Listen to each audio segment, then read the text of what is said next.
practice compassion and to practice the first of the lay precepts, to refrain from killing.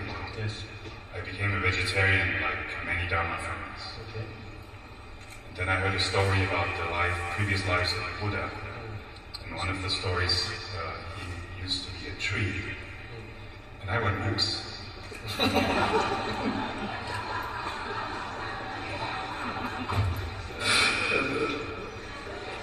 Now, vegetarians are those bad people who kill innocent carrots by throwing them into hot water.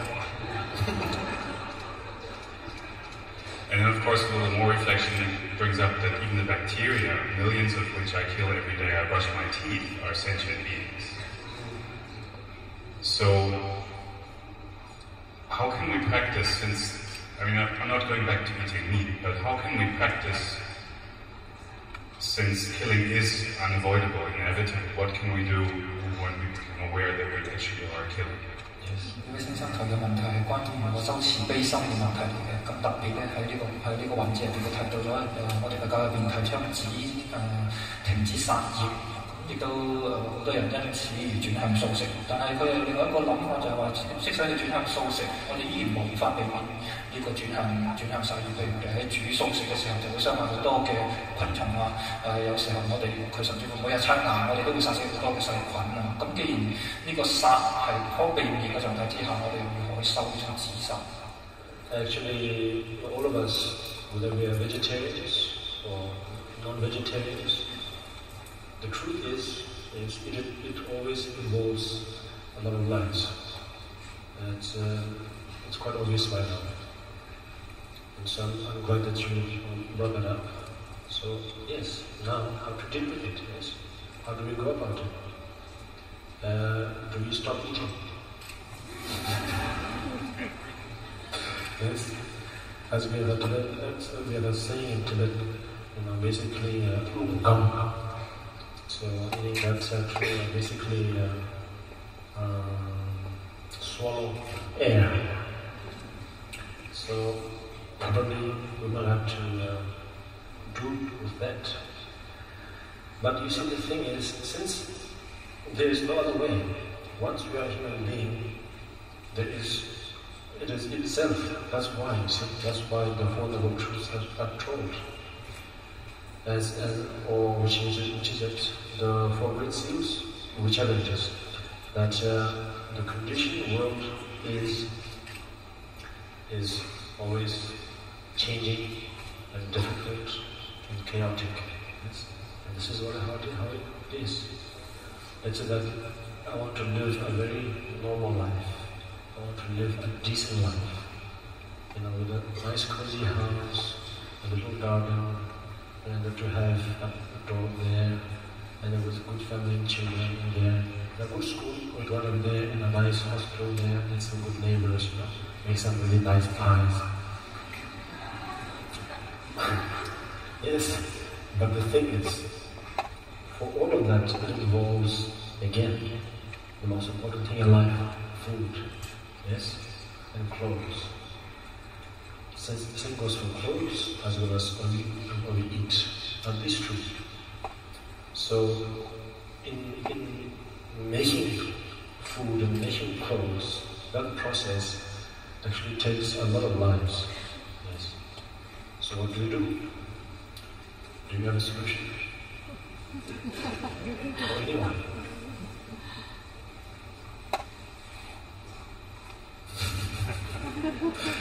I'm sure we have lots of solutions, I'm sure there are many really good solutions. So I'll be just sharing my own, from what I thought, from what I learned basically.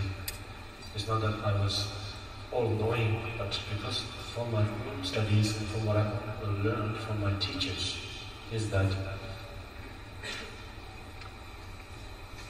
for the fact that you are born as a human being, it is already a karma, yes?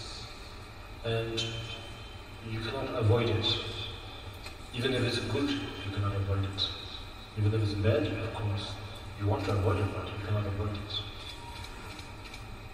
Whereas you have to make the best use of this time as much as possible. So, now in this case, when it comes to food and clothing, you have to go in a way that, I think it is in the practice of, from the teachings, they are known as the 3 baskets.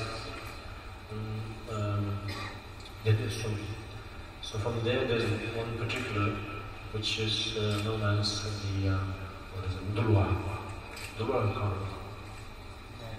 Vinaya. Yes. So within the Vinaya, then it says that we have to always, within a society, make sure that every individuals, to first of all make sure that every individuals should have a chart of what their physical condition is or are. And then accordingly, then to have first of all, clothes, food, and everything. And in doing so, you have to make sure and believe in yourself that this life that I'm leading is not for my own self-pleasure, self-interest, but it is for others' benefit. For others' benefit, I will need a good tool, yes, and my body is a good tool. And so I must also protect this good tool, yes. And so therefore I keep it. So therefore I have to be very careful and very tactfully, engage in how to go about your life. So therefore there are so many various practices, mantras, which will help us to make everything perfect. Now that particular part of knowledge has been taught in some far east or part of our world, in Japan, which is known as the Zen. So, see, this is what we need. So if we have that practice of preparing, having a preparation for opening this cup in the right way, and then putting it down in the right way, picking it up in the right way, and drinking it in the right way.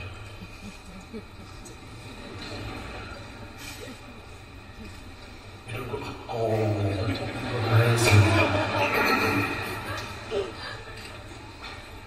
that will be good.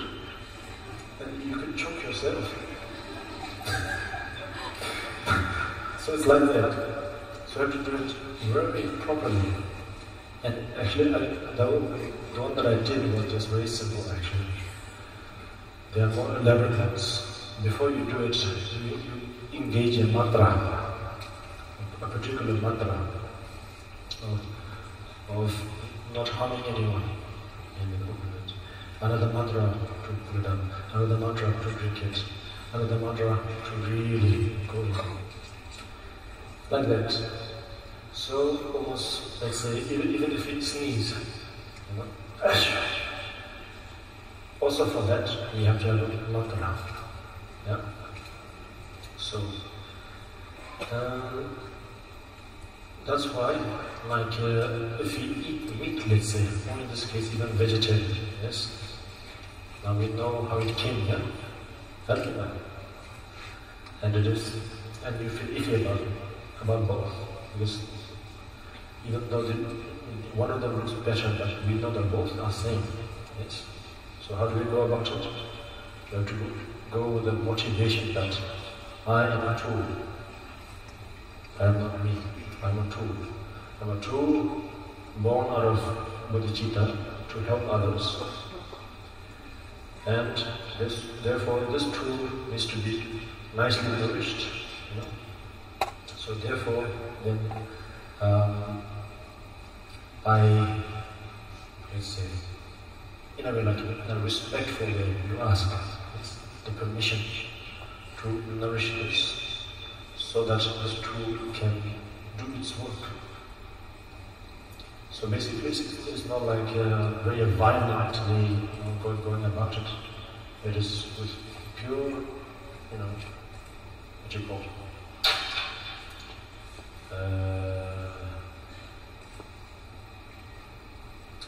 not protocol, but yes, protocol, with humble gestures. We ask, and if you do it in that way, then it's still not perfect.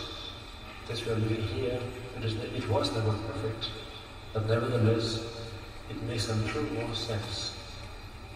Rather than not knowing anything and hogging down a Big Mac or a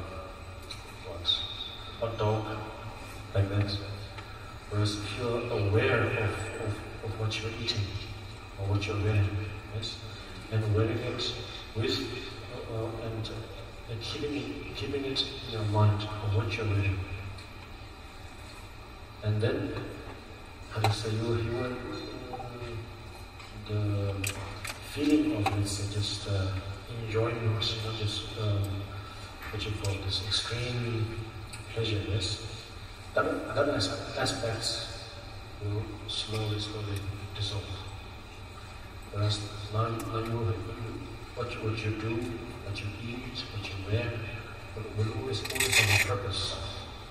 It is not for yourself. I eat only because I'm hungry, and not because it's enjoyable, and not because it is tasty.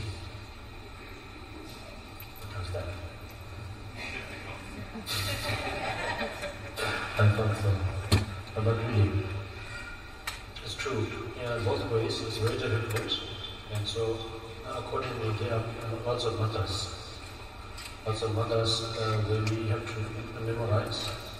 And for example, if we spit anywhere in the street, after you spat, you need to do a mantra. That's how crazy it is. Really. Because I'm not saying that there are ghosts over here, okay? But there are spirits from different realms, hungry ghosts. They truly are there. And for them, they are so hungry that they will eat anything. But they don't have the good karma to be able to share things. Sharing is not in their mind. So then they will come in gangs over just one spit. So therefore, you must make a mantra. Simple. Om Mani Padme. If you do that, that spit will satisfy hundreds or 500 hungry ghosts.